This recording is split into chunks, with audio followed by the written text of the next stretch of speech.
வணக்கம். நான் ராம்குமார், இந்திய சுயராஜ்ய கட்சி தலைவர் பேசுகிறேன். சமீபத்தில் காவிரி நீர்பிடிப்பு பிரச்சனை மறுபடியும் வந்துருச்சு. காவிரி டிஎம்சி தண்ணி வந்து கர்நாடக அரசு இன்னும் திறந்து விட முடியவில்லை, இன்னும் திறந்து விடலை அப்படிங்கிற ஒரு பிரச்சனை இன்றைக்கி வந்துட்டுருக்கு. முக்கியமாக கர்நாடக முதல்வர் சீதாராமையா தமிழகத்திற்கு ஒரு டிஎம்சி தண்ணி கூட தர முடியாது அப்படின்னு சொல்லியிருக்காரு.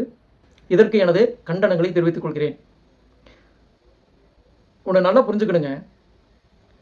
இந்த பிரச்சனை வந்து கிட்டத்தட்ட 1983 இன்னைக்கு வரைக்கும் 41 வருஷமாக கிட்டத்தட்ட நடந்துட்டுருக்கு. இதில் பல கட்ட போராட்டங்கள் நடந்தது, வன்முறைகள் நடந்தது, கலவரங்கள் நடந்தது, முதல்வர்கள் சண்டை போட்டு கொண்டார்கள், மந்திரிகள் சண்டை போட்டு கொண்டாங்க, விவசாயிகள் சண்டை போட்டு கொண்டார்கள். இந்த பிரச்சனை வந்து நீதிமன்றத்தில் போச்சு. 30 வருஷமாக கேஸ் நடந்தது. இன்றைக்கி ஓரளவுக்கு தீர்ப்பு வந்து நடைமுறையில் இருக்குது. கர்நாடக அரசு மடியை வந்து பழையபடி தண்ணி திறந்து விட முடியாது அப்படின்னு சொல்லி பழைய பஞ்சப்பாட்டை பாடுது. அவன் மேலே அணை கட்டுறான். இப்போ சமீபத்தில் மடியும் இன்னொரு அணை கட்டுறதுக்கு முயற்சி பண்ணிகிட்டு இருக்கான். இந்த பிரச்சனைகள்லாம் ஓடிட்டு தான் இருக்குது. ஆனால் நம்ம கிட்ட இருக்கிற பிரச்சனையை நம்ம வந்து கவனிக்க மாட்டேங்கிறோமா, இல்லை தெரியலையா, இல்லை தெரிஞ்சும் நடவடிக்கை எடுக்காமல் இருக்கிறோமா அப்படிங்கிறது தான் எனக்கு புரியாத விஷயமா இருக்குது.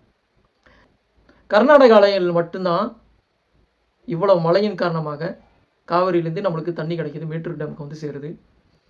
ரொம்ப முக்கியமான விஷயம்னா, காவிரியோட ஊற்று தண்ணீர் வந்து இவ்வளோலாம் கிடையாதுங்க. காவிரியோட ஊற்று தண்ணீர் வந்து ரொம்ப ரொம்ப கம்மி தான். அவனுக்கு மழையின் மூலமாக கிடைக்கின்ற தண்ணீர் தான் ரொம்ப ரொம்ப ஜாஸ்தி. அதை வச்சு தான் அவன் எல்லாத்தையும் வந்து சேவிங்ஸ் பண்ணி வச்சுருக்கான்.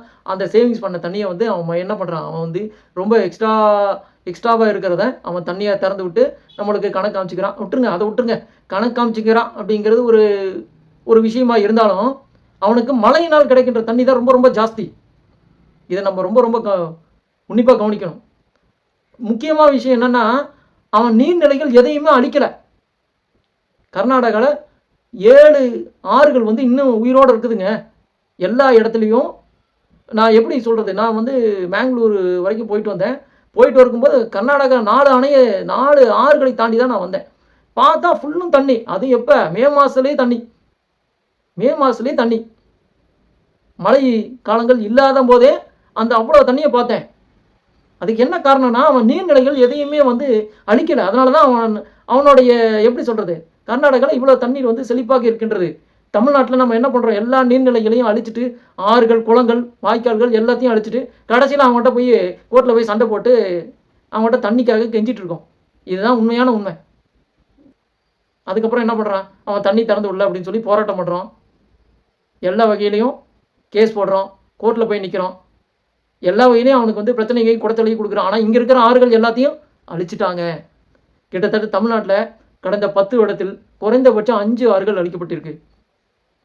5 ஆறுகள் அழிக்கப்பட்டிருங்க. இந்த டீட்டெயிலாம் கண்டிப்பாக வர வீடியோவில் கண்டிப்பாக நான் போடுறேன். இந்த 30 வருடத்தில் 11 ஆறுகள் அழிக்கப்பட்டிருக்கு. ஆயிரக்கணக்கான நீர்நிலைகள் சோர்ஸ், நம்மளுக்கு தண்ணி கிடைக்கிறதுக்கான சோர்ஸ் வந்து எல்லாத்தையும் நம்ம அழிச்சிட்டோம். எதுக்குமே வழி இல்லை. இதெல்லாம் அழிக்காமல் இருந்தது தான் நம்மளுக்கு காவிரி ஆறே தேவையில்லைங்க. காவிரி ஆறுனால வருகின்ற நீர்நிலையே, நீர் ஆதாரமே நம்மளுக்கு தேவையில்லை. நம்மகிட்டயே அவ்வளோ ஒரு சோர்ஸ் இருந்தது, எல்லாத்தையும் நம்ம அழிச்சிட்டோம். இப்போ கடைசியில் அவங்ககிட்ட போய் கோர்ட்டில் போய் கேஸ் போட்டு அவங்ககிட்ட வந்து ஒரு கெஞ்சுகின்ற நிலைமையில் தான் நம்ம இருக்கிறோம். இதுதான் உண்மை. இது முதலாவது. ரெண்டாவதாக என்ன சொன்னோன்னா, இன்னைக்கு அவனே கிட்டத்தட்ட இன்னைக்கு வந்து 1 லட்சம் கன அடி நீர் வந்து திறந்து விட்டுறான். அந்த தண்ணியை வந்து நம்ம சேவிங்ஸ் பண்ணுறதுக்கு ஏதாவது வழி இருக்கா, வக்கு இருக்கான்னு கேட்டால் இல்லை. கல்லணையை தவிர்த்தா நேராக கடலில் போய் சேர்ந்துருது. இந்த கடலில் போய் சேர்றதுக்காக நம்ம வந்து அவங்ககிட்ட போராடுறது, இந்த கடலில் போய் கலக்கிறதுக்கு அவங்ககிட்ட வந்து கேவலப்படணும். தண்ணியை வந்து ஏன் சேவிங்ஸ் பண்ண முடியல? பெரிய அணை கட்டலாமே. கரூரில் மிகப்பெரிய அணை கட்டுவதற்கான, மேட்டூர் டேம் கட்டுவதற்கான ஒரு மிகப்பெரிய சோர்ஸ் இருக்குங்க. கண்டிப்பாக சோர்ஸ் இருக்குது. பார்த்தா பிடபிள்யூ டிபார்ட்மெண்ட்டு, வாட்டர் டிபார்ட்மெண்ட்டு கண்டிப்பாக ட்ரை பண்ணால் கண்டிப்பாக மிகப்பெரிய அணை கட்டலாம். மேட்டூர் அணைக்கு ஈடான இன்னொரு அணை தமிழ்நாட்டில் கட்டப்பட வேண்டும். அதுக்கான சோர்ஸ் முழுசாக இருக்குது அப்படின்னு சொல்கிறேன். அதற்கான நடவடிக்கைகளை இழங்குங்க.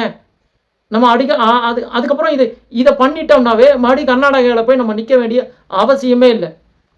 வருடம் குறைந்தபட்சம் 30 டிஎம்சி தண்ணி வந்து அநியாயமாக கடலில் கலக்குது, காவிரி தண்ணீர். இதுக்கு என்ன பண்ணலாம், அது மட்டும் சொல்லுங்கள். இதுக்கான பிரச்சனைகள் வந்து முழுமையாக தீர்க்கப்படாமல் உள்ளது. இந்த தண்ணி வந்து ரீசைக்கிளிங் பண்ணலாம், அதுக்கும் வழி இல்லை.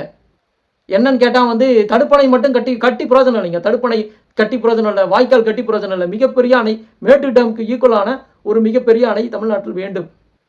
இதுதான் நான் இதன் மூலம் வலியுறுத்தல் செய்கிறது. இனி வரும் காலங்களில் காவிரி நீரை அநியாயமாக கடலில் கலக்க விடக்கூடாது. தமிழ்நாடு அரசாங்கம் இதற்கான நடவடிக்கை எடுக்க வேண்டும் அப்படிங்கிறது தான் நான் சொல்கிறேன். கண்டிப்பாக கல்லணை கட்டுறதுக்கு பக்கத்திலேயே ஏதாவது மேட்டூர் டேம் மாதிரி பெருசாக கட்ட முடியுமா பாருங்கள். இல்லைன்னா கரூர் பக்கத்தில் மிகப்பெரிய இடம் இருக்குது, இல்லை கொடுமுடிக்கு பக்கத்தில் மிகப்பெரிய இடம் இருக்குது. அதெல்லாம் தாராளமாக 100 அடி 150 அடி ஆழத்தில் கூட கட்டாயமாக கட்டலாம். அவ்வளோ வந்து சோர்ஸு நீர்நிலை ஆதாரம் முழுதாக நம்மளுக்கு வேண்டிய அளவில் இருக்கின்றது. அதற்கான நடவடிக்கை எடுங்கள் அப்படிங்கிறது தான் சொல்கிறேன். காவிரி பிரச்சனைக்கு நிரந்தர தீர்வை கண்டுபிடிங்கள், கொண்டு வாருங்கள். ஆட்சியாளர்களாக நீங்கள் தான் இருக்கின்றீர்கள். எனவே காவிரி ஆற்றிற்கு நிரந்தர தீர்வாக மேட்டூர் டேம் மாதிரி புதிய டேமு கட்டாயமாக கட்டணும் அப்படிங்கிறது இதன் மூலம் வேண்டுகோள் வைக்கின்றேன்.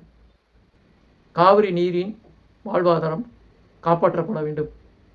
கஷ்டப்பட்டு போராடி பெற்ற காவிரி நீரை அநியாயமாக கடலில் விடக்கூடாது அப்படிங்கிறதான் என்னுடைய எண்ணம், என்னுடைய வேண்டுகோளும் அதுதான். நன்றி, வணக்கம். மீண்டும் சந்திப்போம்.